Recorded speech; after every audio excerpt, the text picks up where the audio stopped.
She texted, "I'm having lunch with my ex today.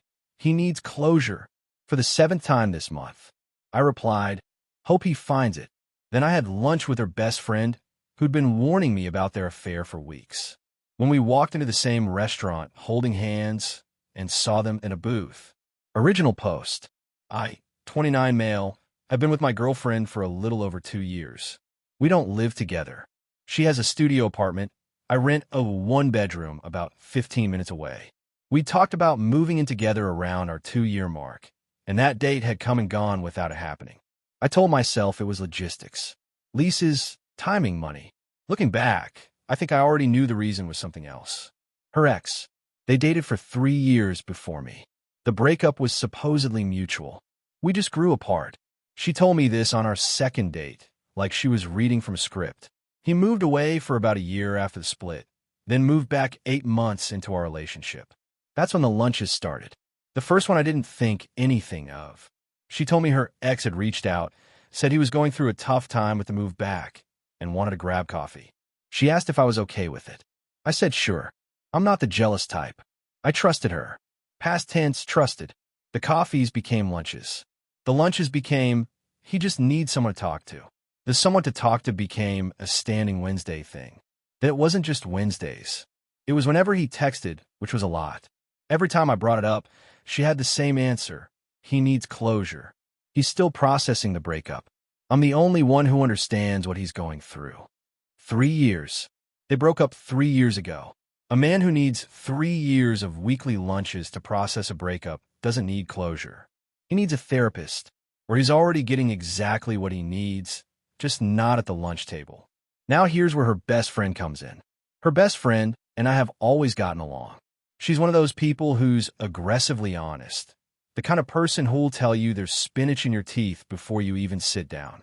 She and my girlfriend have been close since high school, but their friendship has this undercurrent of tension that I never fully understood until recently. About 5 weeks ago, her best friend texted me out of the blue. Her best friend, "Hey, can we talk? Not about anything weird. I just need to tell you something, and I don't want to do it over text." We met at a coffee shop near my office the next morning.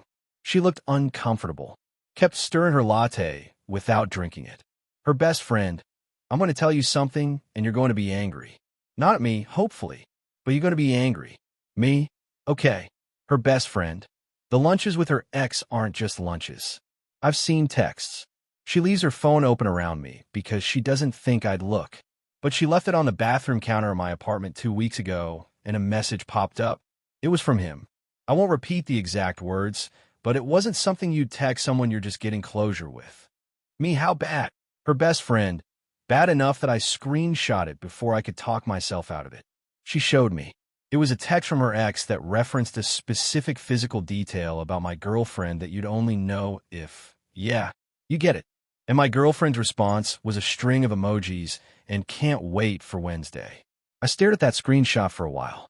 The coffee shop was playing some acoustic cover of a pop song, and I remember thinking how weird it was that the world just keeps going while you're sitting there holding proof that your life is different than you thought. Me, how long? Her best friend, I don't know exactly, but I've suspected for at least 2 months. The texts I saw were from 2 weeks ago, but the tone wasn't new. It was comfortable. Routine. Me, why are you telling me? Her best friend, because she's my best friend and I love her, but what she's doing to you is garbage. And because every time I tell her to stop, she tells me I'm being dramatic and that you'd understand if you knew the full context. There is no context that makes this okay. I thanked her. I meant it. She said she felt sick about the whole thing and asked me not to tell my girlfriend she'd been the source. I told her I'd keep her out of it. I drove to work, sat in the parking lot for about 20 minutes. Didn't cry, didn't punch anything. Just sat there recalculating. You know that feeling when you realize you've been doing math wrong for months and the real number is much worse than what you had? I didn't confront my girlfriend. Not yet.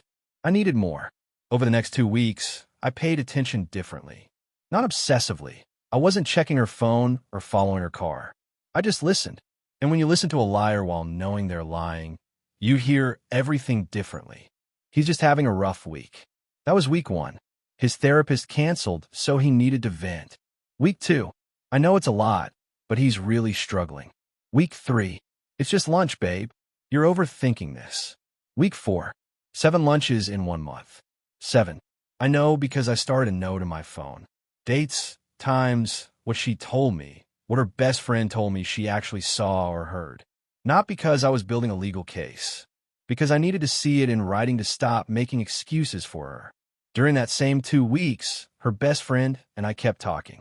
Not secretly, not romantically, just 2 people processing the same situation from different angles. She'd text me when my girlfriend said something contradictory. I tell her what story I was being fed. We compared notes like detectives on the most depressing case in history. And here's the thing. Her best friend is a genuinely good person. I'd always known that casually, the way you know things about your partner's friends. But in those 2 weeks, I learned it for real. She was risking her longest friendship to do the right thing. She cried once during a phone call, said she felt like she was betraying her best friend, and I told her she wasn't. Her best friend had betrayed both of us. By week 3, I had a plan. Not a revenge fantasy, just a decision. The 7th lunch text came on a Thursday morning. I was brushing my teeth. Having lunch with my ex today. He really needs closure on some stuff. I'll be at that Italian place on the boulevard. Don't wait up for dinner, might run late. I rinsed, spat, and typed back. Hope he finds it. Then I called her best friend. Me, she's going to the Italian place on the boulevard today. Noon, probably. Her best friend. I know. She told me yesterday. Me, want to have lunch? Same restaurant. Same time. Silence for about 5 seconds. Her best friend. Are you serious? Me, completely. We walk in together. We sit where they can see us. No confrontation, no drama. Just a nice lunch. Her best friend. She's going to lose her mind. Me, she's going to lose a lot more than that. Her best friend. I'll wear something nice. At 12:15 p.m., I picked her best friend up from her apartment. She was wearing a sundress and looked nervous but resolute. I was in a button-down I normally wear to client meetings. I opened the car door for her. She laughed and said, "You're really committing to this, huh?" I said, "I'm committing to a nice Italian lunch. Everything else is coincidence." We drove to the restaurant. Parked. I walked around, opened her door again. She took my arm, her idea, not mine, and we walked in. The hostess asked if we had a reservation. I said no, but pointed to a two-top near the window. Good sight line. Well lit. Impossible to miss from any booth in the main room. We sat down. Ordered drinks. I got an Arnold Palmer. She got a sparkling water. We opened our menus like 2 people who weren't about to detonate a relationship from across a dining room. I looked up casually, scanned the room, and there they were. Back left booth. My girlfriend and her ex sitting on the same side. His arm was draped across the back of the seat behind her. She was leaning into him, laughing at something on his phone. 2 glasses of wine on the table. Bread basket between them. Comfortable. Intimate. Routine. Her best friend saw them the same moment I did.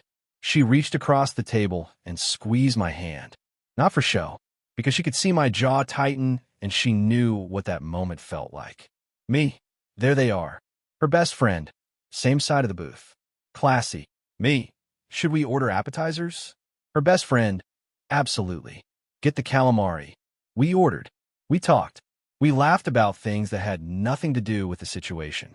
I told her about a disastrous client presentation I'd done last month where the projector died mid-slide.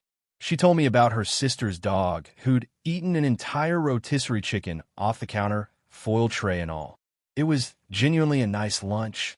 About 20 minutes in, it happened. My girlfriend looked up. I don't know why. Maybe to flag the waiter, maybe just ambient scanning. But her eyes swept the room and landed directly on me. Then moved her best friend. Then to our hands, which were resting near each other on the table in a way that could look like anything. Her face went through a 5-act play in about 3 seconds. Confusion, realization, anger, panic, and then this wild, desperate attempt at composure. She said something to her ex. He looked over, saw me. His face went totally blank. He moved his arm off the back of the booth like it had caught fire. My girlfriend stood up, started walking toward us. Her ex stayed seated, suddenly very interested in his